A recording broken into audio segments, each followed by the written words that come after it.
मुल्क के शाम का बंदा आ गया हज़रत उमर को मिलने। उसने आते ही पूछा तुम्हारे बादशाह का महल कहाँ? उन्होंने कहा जी हमारे बादशाह का महल नहीं होता। हमारे यहाँ लोगों ने समझ लिया ना कि रोब शायद कपड़ों का होता है, रोब शायद गाड़ियों का होता है, बंगलों का होता है, बहुत बड़ी कोठी का रोब होता है। और नहीं भाई, रोब तो बंदे के किरदार का होता है, उसके अफकार का रोब होता है, रोब उसके ऊंचे ख्यालात का होता है। कहाँ है आपके बादशाह का महल? तो उन्होंने कहा महल शहल तो कोई नहीं, मस्जिद में होंगे अमीरुल मोमिनीन। बंदा कहता है मैं सोच में पड़ गया कि जिसके नाम से मेरा बादशाह कांपता है वो मस्जिद में होगा।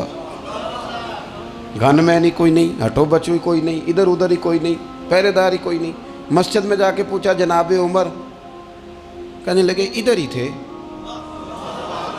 किधर हैं भाई हजरत? वो किधर हैं भाई? इधर ही थे। कहने लगा, मैं हैरान हो गया कि ये बादशाह की बात हो रही है। एक साहब कहने लगे वो खजूरों के बाग की तरफ जा रहे थे। कहते मैं खजूरों के बाग में गया तो एक बंदे से पूछा अमीरुल मोमिनीन, कहने लगा वो सामने की तरफ जा रहे थे, उधर गया। एक बंदे से पूछा कहाँ है वो शख्स, इसकी 24 लाख मुरब्बा मील पे हुकूमत है।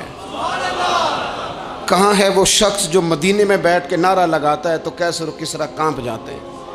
वो बंदा किधर है कि जिसकी बात जगह जगह होती है, जिसका तज़किरा सुना है कि उसे देख के शैतान भी रास्ते बदल जाता है।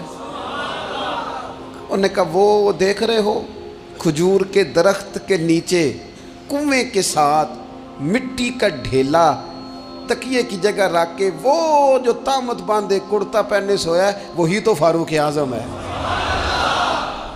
वो शख्स कहते हैं उमर सोए थे।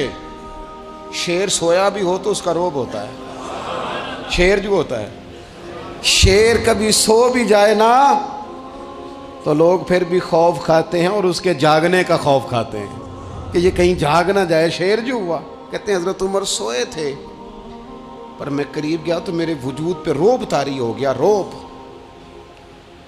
और मेरी ज़ुबान से बेसाख्ता ये जुमले निकले कि उमर तू इंसाफ करके सोया है ना, तो मिट्टी के ढेले पे भी तुझे सुकून की नींद है।